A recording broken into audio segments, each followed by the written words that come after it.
warahmatullahi wabarakatuh. Halo teman-teman, perkenalkan saya Rolintang Anityas dan rekan saya Alika Naisa Asadani. Pada video kali ini kita akan membahas materi tentang reduksi bunyi dalam percakapan dan media sosial. Yuk kita simak sama-sama. Pernahkah kalian mengucapkan kata udah, gimana, bentar, aja, atau kalau? Atau mungkin kalian sering menemukan bentuk-bentuk tersebut saat berkomunikasi melalui WhatsApp, Instagram, TikTok, maupun media sosial lainnya. Tanpa disadari, bentuk tersebut merupakan contoh perubahan bunyi yang sering muncul dalam komunikasi sehari-hari sebagai upaya mempermudah pengucapan dan mempercepat penyampaian pesan. Lalu, apa sebenarnya yang dimaksud dengan reduksi bunyi? Mengapa fenomena ini banyak ditemukan dalam percakapan maupun media sosial? Mari kita bahas bersama. Kira-kira apa sih reduksi bunyi itu? Nah, dalam kajian fonologi, reduksi bunyi merupakan salah satu bentuk perubahan bunyi yang ditandai dengan berkurang atau hilangnya bunyi tertentu sehingga bentuk ujaran menjadi lebih singkat tanpa mengubah makna dasar. Perubahan bunyi merupakan gejala yang wajar dalam perkembangan bahasa. Bunyi bahasa dapat mengalami perubahan karena dipengaruhi oleh lingkungan bunyi di sekitarnya, kemudian pengucapan maupun kebiasaan para penutur. Oleh sebab itu, bahasa terus berkembang mengikuti kebutuhan komunikasi masyarakat.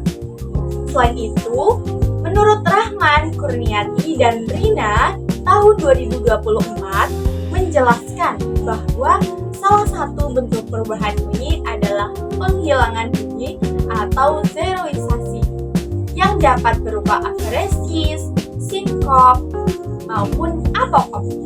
Bentuk tersebut menunjukkan bahwa penyederhanaan bunyi merupakan bagian dari dinamika perkembangan bahasa. Yang kedua, ada contoh reduksi bunyi yang paling mudah ditemukan dalam percakapan sehari-hari. Contohnya adalah percakapan antara Rina dan Dina. Din, udah kerjain tugas fonologi belum? Dina, udah kok, tinggal dikumpulin aja besok. Dina, oke, bentar lagi aku ke rumahmu. Pada percakapan tersebut terdapat beberapa bentuk reduksi bunyi, yaitu udah, aja, dan juga bentar. Contoh lain yang juga sering digunakan adalah bagaimana menjadi gimana, kalau menjadi kalau, tetapi menjadi tapi, begitu menjadi gitu, dan memang menjadi emang. Bentuk-bentuk tersebut digunakan karena lebih mudah diucapkan sehingga komunikasi menjadi lebih cepat dan lebih santai. Menurut Alvarez et al. Tahun 2024 dalam kajian fonologi, perubahan seperti ini merupakan salah satu bentuk penyederhanaan bunyi yang lazim terjadi dalam penggunaan bahasa sehari-hari. Selanjutnya, reduksi bunyi yang sering kita temukan dalam media sosial. Misalnya, kita sering menjumpai tulisan seperti "Aku udah sampai", "Gimana kabarnya?", "Bentar ya", "Kalau sempat nanti aku ikut", "Ya udah, pulang aja deh". Walaupun bentuknya tulisan, kata-kata tersebut sebenarnya mengikuti kebiasaan pengucapan dalam komunikasi lisan.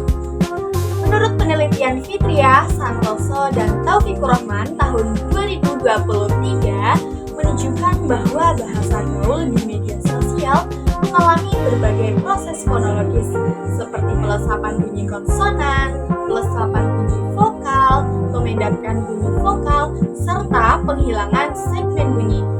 Hal yang sama juga dijelaskan oleh Maharani, Ramadan, dan Putra tahun 2023 bahwa bahasa gaul di media sosial banyak mengalami perubahan fonem dan perubahan perubahan struktur fonem sehingga menghasilkan bentuk-bentuk bahasa yang lebih ringkas sebagai ciri komunikasi generasi muda. Kira-kira mengapa sih reduksi bunyi itu terjadi? Ada beberapa faktor yang menyebabkan reduksi bunyi terus digunakan. Yang pertama, kemudahan artikulasi. Penutur cenderung memilih bentuk yang lebih mudah diucapkan. Yang kedua, efisiensi komunikasi. Bentuk kata yang lebih pendek membuat proses berbicara maupun mengetik menjadi lebih cepat. Dan yang ketiga, kebiasaan sosial. Nah, menurut Maharani et al. Tahun 2023, ini terjadi karena bentuk-bentuk tersebut sering digunakan dalam lingkungan pergaulan. Akhirnya menjadi kebiasaan yang terus berkembang baik dalam percakapan maupun media sosial. Lalu, apa sih dampak penggunaan reduksi bunyi ini? Penggunaan reduksi bunyi memiliki dampak positif maupun negatif. Dampak positifnya, komunikasi menjadi lebih cepat, santai, dan terasa lebih akrab.